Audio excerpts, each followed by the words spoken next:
मैंने 2025 में FIR कराई थी 420, 467, 68, 71 में। जब से मैं लगातार अरेस्टिंग के लिए घूम रही हूँ, कार्रवाई के लिए घूम रहे हैं, लेकिन ना तो उसमें चार्जशीट लगाई गई है, ना ही कोई गिरफ्तारी की जा रही है।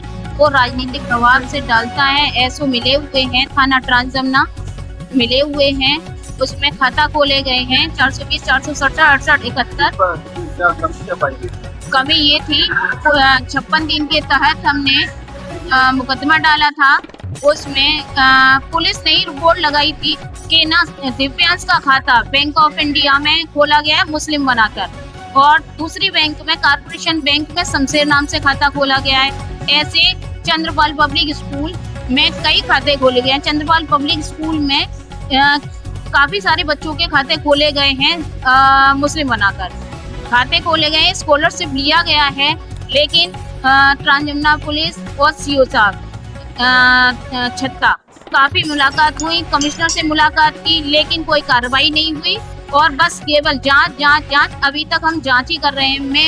मैं इलाहाबाद हाई कोर्ट उच्च न्यायालय से हूँ, लेकिन आगरा में कोई कार्रवाई नहीं होती है।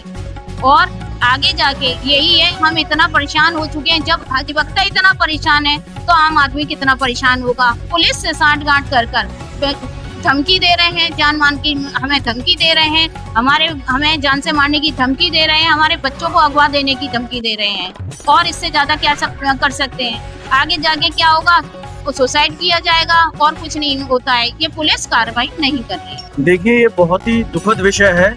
ये हमारी आगरा पुलिस, जहां मामले एक अधिवक्ता से जुड़ा होता है, इनके द्वारा बिल्कुल अपनी निष्क्रियता दिखा दी जाती है, किसी भी मामले में सक्रिय नहीं होते हैं। जितना डिले कर सके या अधिवक्ता के विरोध में जो काम कर सकते हैं, पुलिस वही काम करती है। ये जो हमारी महिला अधिवक्ता साथी परेशान है, एक मुकदमे में वादी ट्रांसजमुना से, वो एक मुद्दा इन्होंने बताया, एक मुद्दा इनका हरी पर्वत थाने का है।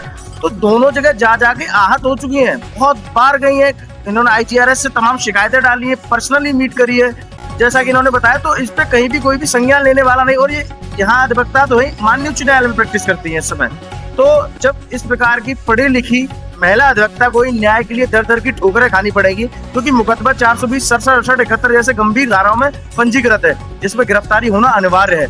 लेकिन इनके द्वारा कहीं भी आज तक किसी भी अभियुक्त को ना गिरफ्तार किया गया, ना ही कोई आरोप पत्र माननीय न्यायालय में प्रेषित किया गया। ये अपने आप में बहुत बड़ी चूक है।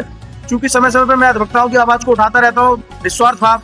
आधी रात पे मेरे किसी अधिवक्ता साथी को कभी कोई समस्या होती तो मैं जाता हूँ। तो पुलिस का एक मोटिव है कि वकीलों की मदद नहीं करनी है, और फिर आप हमसे अपेक्षा करते हैं, जब कोई वकील कार्रवाई करता है किसी प्रकरण में, आप राजीनामा के लिए आते हैं, कोई भी चीजें करते हैं कि साहब DGP साहब का पुतला मत फूकना, ये मत करना, वो मत करना। आपकी बात हम क्यों सुने?